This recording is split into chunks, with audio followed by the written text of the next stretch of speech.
Republican lawmakers from Alabama say they're ready to implement new policies in line with the Trump administration. This comes after the White House State Leadership Conference in Washington. State Capitol reporter Ryan Hall's in Montgomery with more.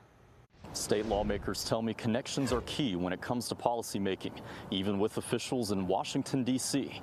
They say they're coming back home with partnerships for eating healthy, solving some homeless issues in Alabama. Representative Mac Butler says they discussed a variety of issues with cabinet officials, from SNAP benefits to homelessness. Butler says he wants to help the administration implement policies on the state level, like removing candy from the list of SNAP-eligible foods. With all the junk food and processed foods that we've been consuming, it is time to make America healthy again. But simple things as dealing with homelessness, they've got some key policies that they're wanting the states to partner on. A key policy for Representative Susan DuBose is making sure school choice remains well supported in Alabama. The primary goal of mine is to make sure we continue to fully fund it so that every child that wants school choice, we fund them the money to do that.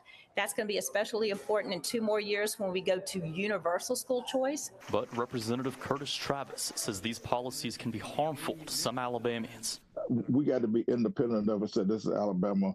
These are the residents of our state. These are what our citizens need. And this is what I'm going to do to represent our citizens well. That's what we got to look at and everything. Still, Senator Andrew Jones says strong connections with leaders in D.C. make a difference. And it's great to be able to actually coordinate with the White House instead of having to fight or be against the White House as we've done in the past. We can actually, lock arms and work together to do things that are for the greater good for the state of Alabama.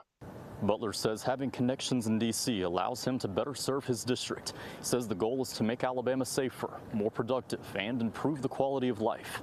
In Montgomery, Ryan Hall, CBS 42 News.